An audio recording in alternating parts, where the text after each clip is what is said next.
तो जब मैं ब्रेक करूंगा तो मैं क्या बोलूंगा कि ये जो मेरा x1 plus T delta x है ये इस वाले टर्म से बड़ा है. So see this term, this first term you can see x1 plus T delta X is greater than x of window of mean. Okay, same as ये वाली जो x1 plus T delta X term है ये मेरी x max से छोटा या बराबर है. सो this is what the second term. Same as y1 plus t delta y is greater than equals to y min. So this is the third equation. And the fourth equation is this y1 plus t delta y is less than equals to y max. So this is the fourth equation. So what I did basically, this is the standard equation that we have already know. Now we know that this x and y value is nothing but our x1 plus t delta x and y1 plus t delta y. Okay. So in that case, we just replace our x and y value with these two values and we break out these two equations into the four equivalent equation. Guys, the reason to do this, basically this Liang-Bakshi proposed a general equation to clip a particular line which is nothing but T of Pk equals to Qk. Now what is this Pk and Qk, that we will see. So what are basically we are doing, we are converting our equation in the form of T dot P K less than equals to P K Q K. तो वो क्या है P के और Q के, वो अभी मैं आपको एक्सप्लेन करने वाला हूं. तो उस टर्म में लाने के लिए अपन ये सारी कैलकुलेशंस कर रहे हैं. ओके, तो इसमें कुछ ज्यादा टफ किया नहीं है, सिंपली अपने लाइन पैरामेट्रिक इक्वेशन से एक्स वाई कोऑर्डिनेट्स निकाले. ये अपने को स्टैंडर्ड पता है कि ये होगा ही होगा अगर क्लिप करेंगे तो, और अपन सिंपली रिप्लेस करके अपन ने इसको 4 पार्ट्स में डिवाइड कर लिया है. Now see guys, so these 4 equations is nothing but your these 4 equations.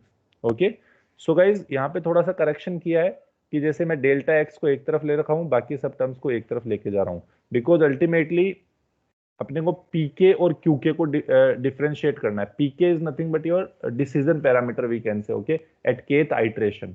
So this is nothing but the what I can say a type of slope. So वहां उस case में पीके के अंदर जो आएगा वो क्या आएगा, या तो डेल्टा एक्स या डेल्टा वाई, एक तरह का डिफरेंस आएगा कोऑर्डिनेट्स में, और रिमेनिंग जो थिंग्स है वो आपकी क्यूके होती है. ठीक है, सो गाइज देखो यहाँ पे थोड़ा सा मैंने चेंज किया है, इस पार्ट के बाद ये वाला पार्ट है. ठीक है, व्हाट इज इट, बेसिकली मैंने टी डेल्टा एक्स को एक साथ रखा तो ये एक्स मिन माइनस एक्स वन हो गया, दिस वन. सेम फॉर मैंने यहाँ पे टी डेल्टा एक्स रखा तो ये हो गया x max minus x one. Same t delta y is greater than equals to y min minus y one, second equation. And then last one is t delta y is less than equals to y max minus y1. So this is the fourth equation.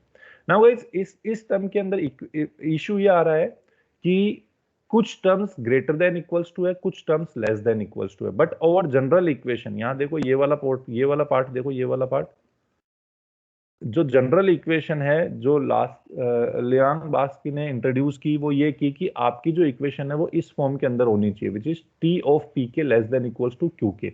तो ये जो 4 terms आई है इसमें सारी की सारी क्या होनी चाहिए, देखो टी तो आ गया अपने पास, ये सारी टर्म्स पी के हो जाएगी, ये सारी टर्म्स क्यू के हो जाएगी. But the thing is sign, because we need only less than equals to. Okay, but here in some equations we have greater than equals to sign. Now how to convert it into less than equals to sign? It is very simple.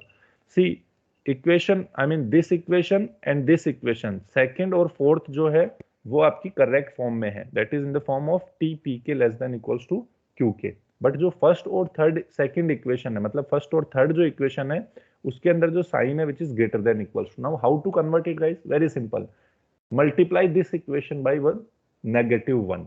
So once you multiply any equation with negative 1, what happen? Your signs will change as well as your less than convert into greater than and greater than convert into less than. So that is what the basic fundamental of mathematics.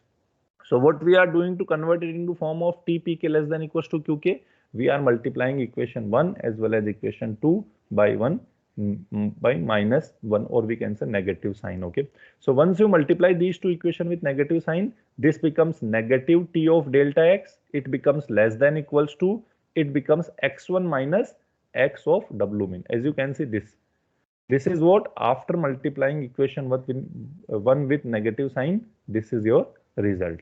So that is the first equation. Now second equation already is in the form of this, so that we will take as it is. So t delta x less than equals to x max minus x1. Okay, so that is okay. Now in third case, again the sign is this one, so again we will multiply this equation by negative sign. So it becomes negative of ty less than equals to y1 minus y min, as you can see over here. And the last one is, it is already in the form of this general equation, so we will keep it same. Okay, so it is t delta y less than equals to y max minus y1. So guys, now our complete equation is in the same form, which is t of pk less than equals to qk. Now if we replace or we identify what is pk and qk in this equation, so we can easily find out with the help of these four equations. So what are these four equations? This is equation 1, this is 2, this is 3, this is 4. So in case of if we check key in this equation what is pk and what is qk according to this general equation, so whatever be the multiply with t, that is equivalent to pk, and right hand side we have the value of qk. So guys, please see, when we take these four equations we have, so p1 value becomes negative delta x. I mean equation 1 left hand side part, so negative delta x. P2 value is delta x. P3 value is minus delta y. P4 value is delta y. So these are what the values of pk. Whereas qk value becomes, qk means that is q1, q2, q3, q4. So q1 becomes x1 minus x min, q2 becomes x max minus x1, q3 becomes y1 minus y min, and q4 becomes y max minus y1. So guys, this is what useful for all of you to calculate the numerical, I mean to solve the numerical. तो ये basically तो directly लोग यहीं से start करते हैं कि आपको ये याद रखना है और इसके बाद आपको न्यूमेरिकल सॉल्व करना है. बट गाइज ये डेरिवेशन है थोड़ा सा, हालांकि एग्जाम में कोई इसका डेरिवेशन पूछेगा नहीं, आपको याद केवल यही होना चाहिए सब कुछ, only this part. Okay, but you have to know that how these terms are derived basically. Okay, तो जस्ट अभी तक अपन ने जो भी किया है that is the derivation of it. Okay, तो उसके बेसिस पे अपन ने इसको सोल्व किया है. तो अल्टीमेटली अपने पास अब ये वाले फॉर्मूलाज आ चुके हैं बेसिकली. अब इन फॉर्मूला को यूज करते हुए अपन डिफरेंट केसेस देखेंगे.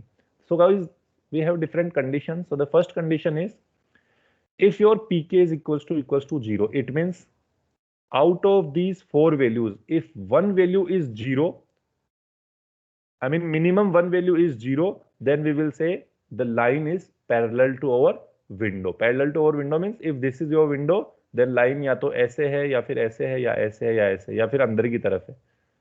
ठीक है, अगर आपका एक भी पीके की value out of this four, अगर एक भी वैल्यू 0 आती है तो आप ये बोलोगे कि लाइन आपकी पैरेलल है. अगर आपके लाइन पैरेलल हो गई तो वो अंदर है या बाहर है ये कौन बताएगा? क्यूके बताएगा. कैसे? अगर क्यूके लेस देन 0 है तो लाइन आपकी आउटसाइड है, it means there is no need of clipping.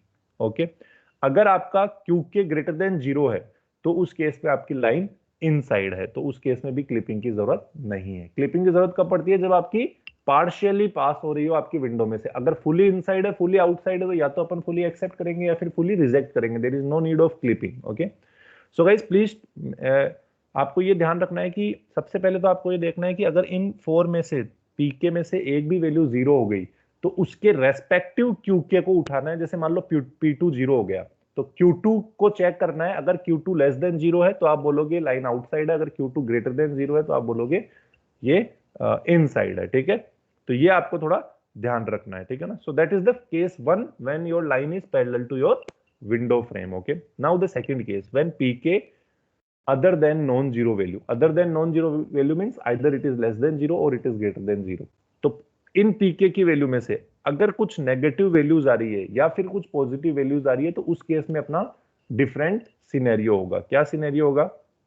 अगर pk 0 से छोटा है then we will calculate the value of t1. How? With the help of this formula, which is nothing but t equals to max of 0 qk upon pk. Now please remember it guys, QK and PK कौन सा वाला pick होगा? जो value negative है. For example यहाँ पे देखो P3 negative है, तो जैसे अगर इसी सेम एग्जांपल को लेते हैं तो ये इसका T1 कैसे कैलकुलेट करेंगे? 0 Q1 upon P1 Q3 upon P3. मतलब हर पी के रेस्पेक्टिव क्यू की कैलकुलेशन होगी. तो मैं ये जो बोल रहा हूँ क्यूके अपॉन पी के, मतलब जो पीके है उसी के रेस्पेक्टिव के शुड बी सेम. कहने का मतलब ये ऐसा नहीं होगा Q2 upon P1, not like that. Q2 upon P2, Q3 upon P3, something like that. तो आपके जितने भी नेगेटिव वैल्यूज है वो सब इस मैक्स के अंदर चले जाएंगे. 0 QK upon PK, QK upon PK, जितने भी नेगेटिव वैल्यूज है चार में से वो सब यहाँ चले जाएंगे और इनमें से जो भी मैक्सिमम वैल्यू होगी that will be the value of T1. That is the case 1 when your pk is less than 0. Now what happen if it is greater than 0? If it is greater than 0, then we have to find time T2. Then we have to find T2. So T2 कैसे निकलेगा? Simply min of 1, QK, PK. देखो थोड़ा सा difference है, केवल यहाँ पे अपन maximum value ले रहे हैं, यहाँ पे अपन मिनिमम वैल्यू ले रहे हैं, और यहाँ पे 0 से स्टार्ट है, यहाँ पे 1 से स्टार्ट है। ये आपको थोड़ा ध्यान रखना है कि अगर क्यू पीके लेस देन 0 है तो मैक्सिमम लेंगे, पीके ग्रेटर देन 0 है तो आपको मिनिमम वैल्यू लेना है।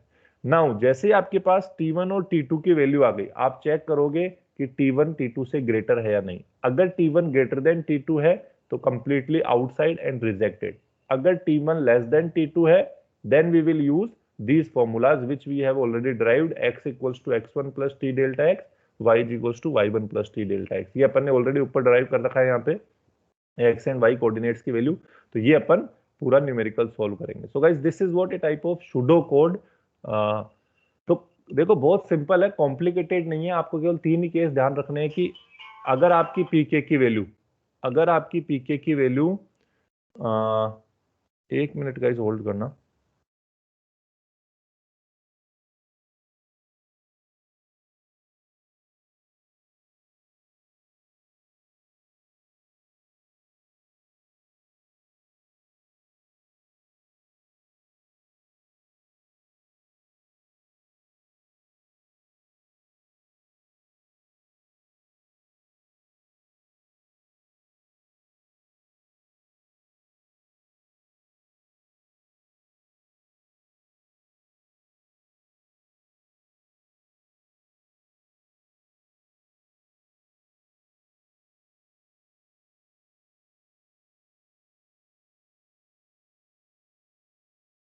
Yes, guys. So it is what you have to remember, only 3 cases. The first case is when your pk value is equals to 0, it means your line is parallel. Now how to identify whether it is inside or outside in terms of parallel? If your qk value is less than 0, it is fully outside. If the value is greater than 0, then it is fully inside. So in that case, there is no need of clipping. Okay. Now the second case, when your pk value is less than 0. If it is less than 0, we will identify the time t1 frame with the help of this formula, which is max of 0, qk, pk. In the third case, when pk value is greater than 0, we will identify the time frame t2 with the help of this formula, which is nothing but min of 1 of qk, pk. And based on that t1 t2 comparison, we will identify whether it is outside or whether it is partially visible. If it is partially visible, we will identify our coordinates with the help of this formula. That's all, guys. So it is very simple algorithm. You have to only remember these 4 cases. You have to remember only these 4 cases. Okay.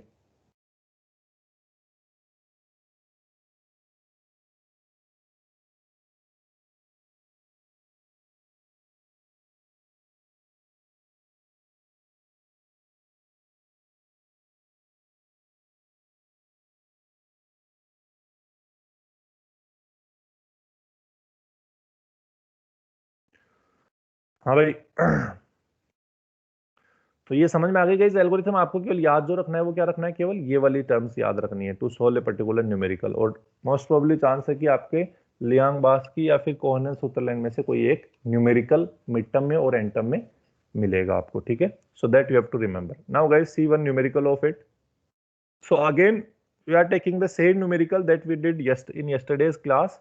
The coordinates are same, only the difference is this time we are using Liang-Baski algorithm compared to, instead of Cohen-Sutherland algorithm. So here again one rectangular window is given to us with coordinates 20, 20, 90, 20, 90, 70 and 20, 70. Okay. Perform the line clipping for the line 10, 30 and 80, 90 using Liang-Baski line clipping algorithm. That we have to take care. So guys, if we are using Liang-Baski line clipping algorithm, we will use these formulas. Now in this formula what we need, delta x, delta y, दो तो ये चाहिए, x min, x max, ये सब चाहिए अपने को। तो इनको एक बार अपन सेपरेट करके लिख लेते हैं। देखो इस इक्वेशन में x मिनिमम क्या है, रेक्टेंगुलर विंडो में x कोऑर्डिनेट्स देख लो 20, 90, 90, 20। इट मींस x जो मिनिमम है वो आपका 20 है, x मैक्सिमम क्या है 90 है। So x minimum 20, x maximum 90। Same for y minimum, y maximum, तो y कोऑर्डिनेट्स देख लो, इट इज 20, 20, 70, 70। सो 20 मिनिमम है और 70 मैक्सिमम है y कोऑर्डिनेट्स पे, so 20 and 70। Again we need to find out x1 x2 y1 y2। तो x1 है आपका 10, y1 है 30, इसी तरह से x2 है 80, y2 है 90। Okay, so that is the simple equation. Now with the help of this x1 x2 and y1 y2 value, we can easily find out the value of delta x and delta y. So delta x is nothing but x2 minus x1, which is nothing but 80 minus 10 is 70, and delta y is nothing but y2 minus y1, which is 90 minus 30, which is 60. So ये आपके पास आ गई वो सारी values जो आपको T of Pk less than equals to Qk के फॉर्मूले में रखनी है. So based on these values, guys, we will use these equations. Now what is our P1? P1 is nothing but negative delta x, and delta x value is what? 70. So P1 value becomes negative 70. Same for P2, which is delta x, so it is positive 70. Delta x P2 की value क्या हो गई? 70. Same for P3. P3 is nothing but negative delta y. Delta y is nothing but 60, so it is negative 60. Same for P4, it is positive delta y, so it is 60. इसी तरह से मैंने Q1 Q2 की values भी निकाल ली, तो Q1 का formula बोलता है x1 minus x min. So x1 value is what? 10. X min is what? 20. So it becomes minus 10. 10 minus 20 is minus 10. In the same way, I identified all the values of Q1, Q2, Q3, Q4. तो देखिए हुआ क्या, according to this algorithm मैंने ये सब कुछ पता कर लिया है कि भाई इस फॉर्म के अंदर मेरे पास P1, P2, P3, P4 और Q1, Q2, Q3, Q4 की क्या वैल्यूज है, ये आ गया। अब मेरे पास क्या है? डिफरेंट केसेस, तो वो मुझे एक बार आइडेंटिफाई करने हैं। नाउ द केस 1, क्या मेरी कोई भी पीके की वैल्यू जीरो है क्या? No, it means my line is not parallel.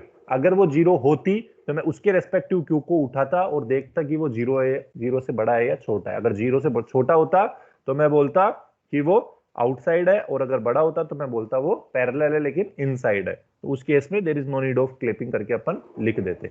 But here एक भी वैल्यू आपकी पीके की वैल्यू जीरो नहीं है। So in that case what you have to do, you have to move to else part. तो else part के अंदर दो केसेस है, whether PK greater than zero और लेस देन जीरो, तो वो मैं यहाँ पे ले रहा हूँ। सो यहाँ पे आप देख सकते हो, because pk value is not equal to zero, so line is not parallel, it means it is passing through the window. So now we have two cases, the pk less than zero and pk greater than zero. तो मैंने यहाँ पे दोनों को एक साथ solve करा है, आप देखना थोड़ा। So I can see that P1 and P3 belongs to this category where Pk less than 0, whereas P2 and P4 belongs to this right hand side category because the Pk value, P2 and P4 value is greater than 0. Okay, so we have to do some different calculations over here.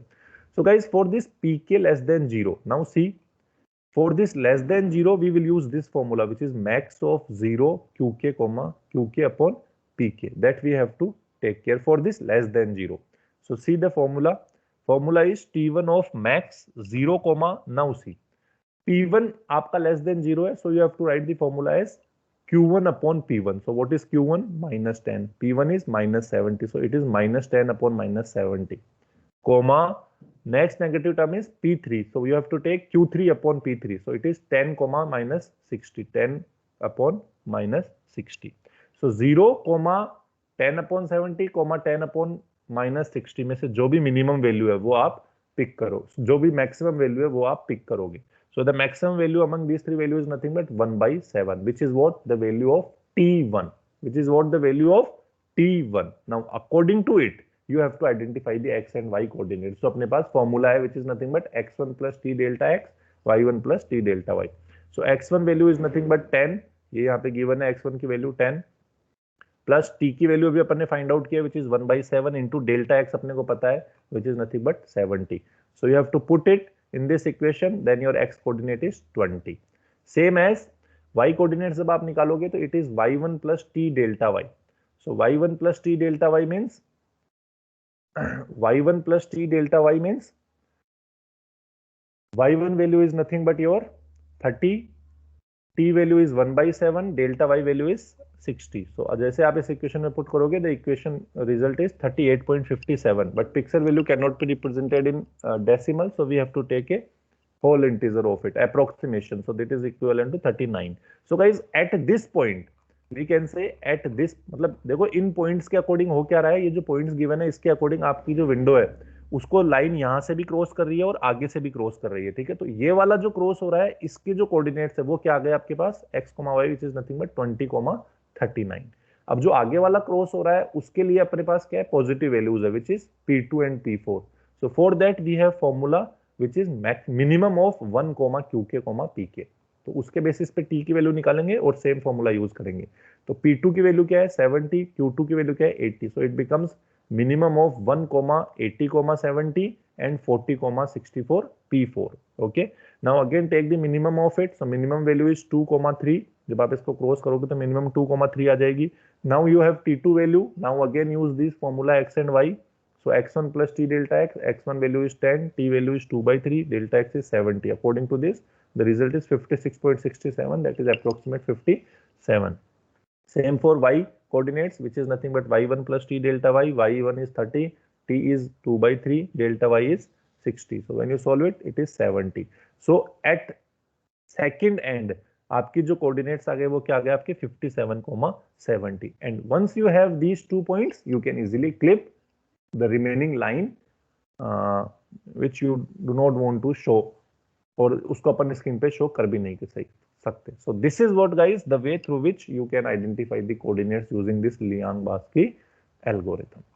Now guys, if you have any doubt you can ask me. I already shared this PDF as well as yesterday's PDF, Cohen-Sutherland algorithm, in your class material folder. You can download it from there, and if you have any doubt you can ask me guys.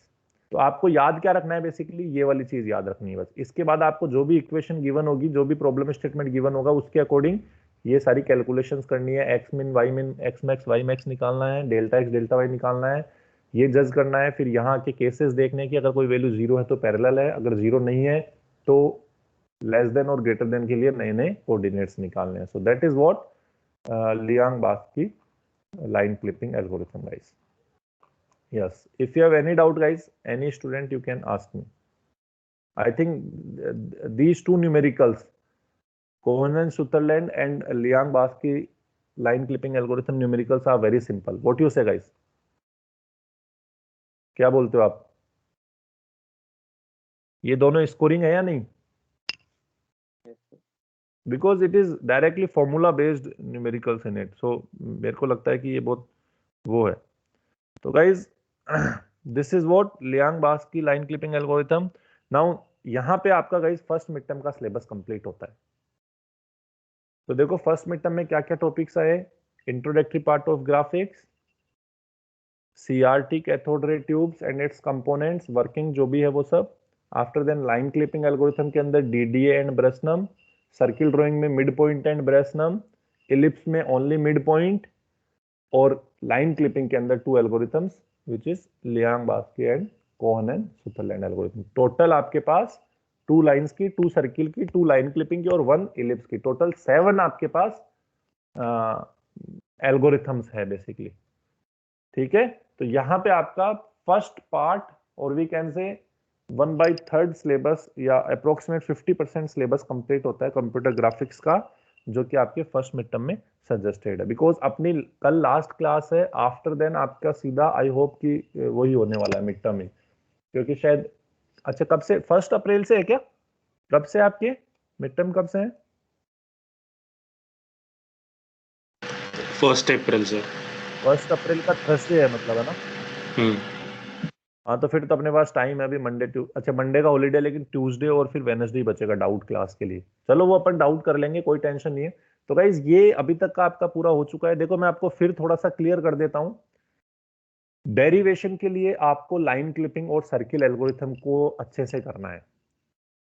Ellipse का derivation बहुत tough है पूछना, because वो lengthy होता है, अपने को भी पता है. लाइन क्लिपिंग के अंदर डेरिवेशन नाम की चीज कोई है नहीं, क्योंकि वो बहुत डायरेक्टली फॉर्मूला बेस्ड क्वेश्चंस आने वाले हैं वहां पे.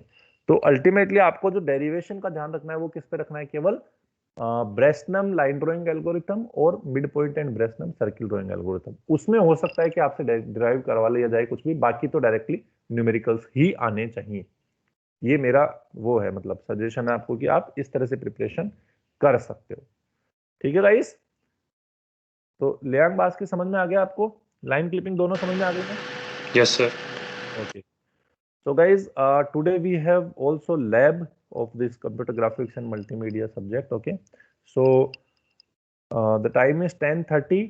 So we will start our lab at 10:45. So for 15 minutes you can take rest. The students, those who जिनकी CN की लैब है, कंप्यूटर नेटवर्क की लैब है, they can leave the team. Remaining students, आप लोग टीम्स के अंदर ही रहो, ठीक है? इसी टीम पे अपन लैब कंडक्ट करने वाले हैं। Is it clear? Is it clear? बाकी यस लोग, सर। बाकी CN के लोग जिनकी भी है वो CN ग्रुप को ऐड कर सकते हैं। Okay, so at 10:15, I mean 10:45 we will start our graphics lab.